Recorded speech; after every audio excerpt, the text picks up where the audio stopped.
सिनेसृष्टी म्हणजे जगमगाट, प्रसिद्धी आणि ऐशोआराम. पण ह्या दुनियेत यशासोबत अपयशाचंही एक वेगळं वास्तव आहे.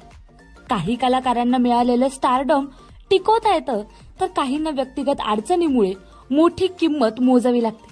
आज आपण जाणून घेणार आहोत अशाच एका अभिनेत्रीचा प्रवास, जिने आपल्या अभिनयाने प्रेक्षकांच्या मनावर गारूड केलं, पण तिच्या व्यक्तिगत जीवनात आलेल्या संकटांमुळे तिचं करिअर रस्ताळलं गेलं.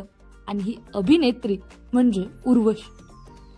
उर्वशी ही एक अशी अभिनेत्री आहे जिने तब्बल 702 चित्रपटांमध्ये काम केलं. मल्याळम, तामिळ, तेलुगू आणि कन्नड चित्रपट सृष्टीत आपल्या अभिनयाची तिने छाप सोडली.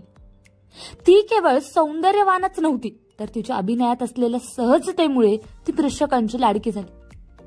पण जसं म्हणतात ना की प्रत्येक प्रकाशाच्या मागे सावली असते, तसंच काहीसं उर्वशीच्या आयुष्यात घडलं. अभिनयाच्या दुनियेत शिखर गाठलेल्या उर्वशीला व्यक्तिगत जीवनात मोठ्या संकटांना सामोरं जावं लागलं. सन 2000 मध्ये उर्वशीचं मनोज के जैन यांच्याशी लग्न झालं. त्यांच्या संसाराला सुरुवातीला चांगली साथ मिळाली, पण काही वर्षातच मतभेद वाढले. या नात्यातील तणावामुळे उर्वशी मानसिक तणावात गेली आणि तिला दारूचं व्यसन लागलं. या व्यसनामुळे तिचं व्यक्तिगत आणि व्यावसायिक आयुष्य दोन्हीही अडचणीत आलं.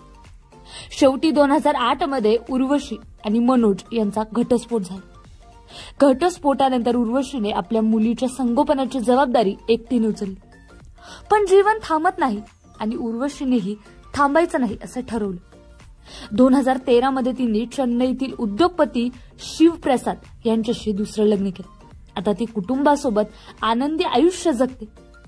अभिनयाच्या दुनियेपासून जरी दूर असली तरी ती आजही लाखो चाहत्यांच्या हृदयात कायम आहे.